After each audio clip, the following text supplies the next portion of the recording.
Hi hello welcome to BVR TV news. ఈ రోజు మనం వరంగల్ జిల్లాకి చెందిన వర్ధన్పేట మండలానికి రావడం జరిగింది. ఈ రోజు మనతోటి మోస్ట్ సీనియర్ నాయకుడు కాంగ్రెస్ పార్టీకి చెందిన దేవేంద్రరావు గారు మనతోటే ఉన్నారు. యాజ్ ఎ సీనియర్ గా వారు ఏం చెప్తారో వారి మాటల్లోనే అడిగి తెలుసుకునే ప్రయత్నం చేద్దాం. నమస్కారం సార్, బాగున్నారా? బాగున్నాయి మేడం. నమస్తే. బీబీఆర్ టీవీ న్యూస్ ఛానల్కు మా ధన్యవాదాలు. లేబర్తి గ్రామము, వర్ధన్నపేట మండల్, వరంగల్ జిల్లా.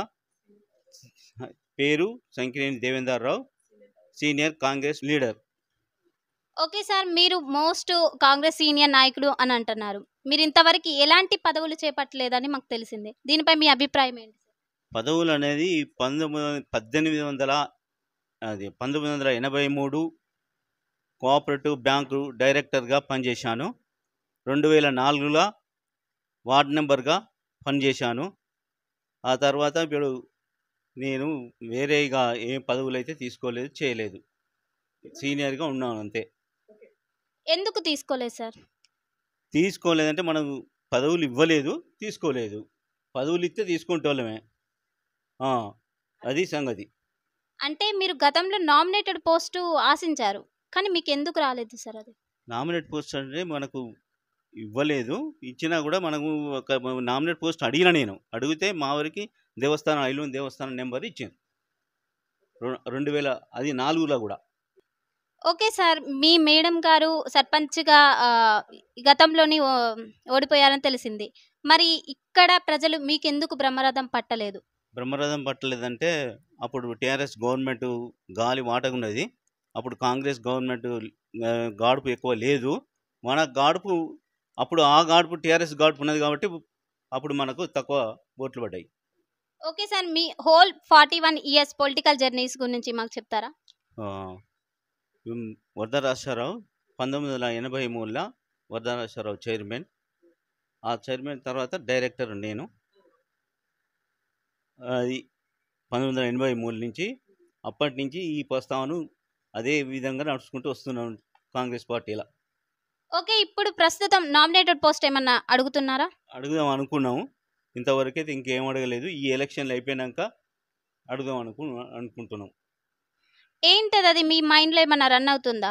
చెప్పండి. రన్ అవ్వదు అంటే యాక్చువల్గా అధిష్టానం ఏదైతే ఇస్తారో దాన్ని తీసుకుందాం అనే ఉద్దేశం అంతే తప్పితే మనం ఏదై అనేది లేదు.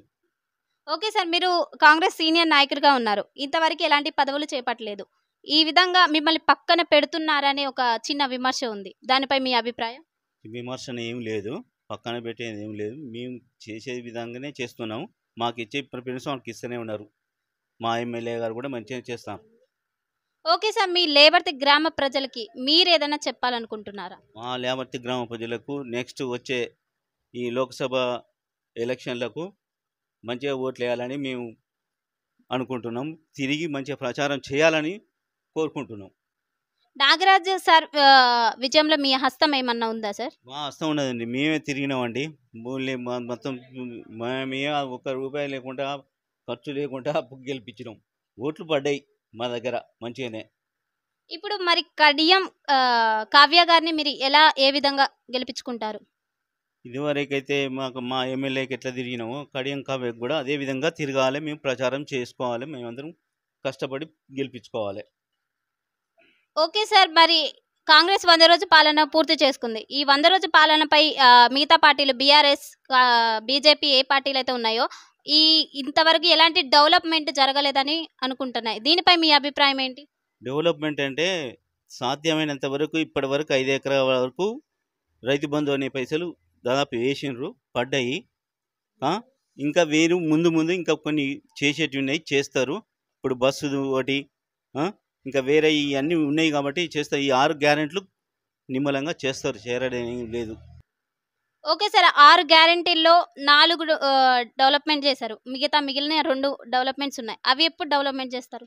ఈ లోక్సభ ఎన్నికలు అయిపోతే ఇవన్నీ స్టార్ట్ చేస్తారు కావచ్చు అని మా ఉద్దేశం. ఓకే సార్, లాస్ట్ అండ్ ఫైనల్గా మీరు చెప్పి ఏమైనా ముగించాలనుకుంటున్నారా? ఏం లేదండి, మేము కాంగ్రెస్ పార్టీ ప్రచారం చేస్తున్నాం కాబట్టి ఇంకా మేము కాంగ్రెస్ పార్టీకి ప్రచారం చేస్తే ఎవరైతే నిలబడతారో వారికి ప్రచారం చేసి మంచిగా గెలిపిస్తామని అనుకుంటున్నాం.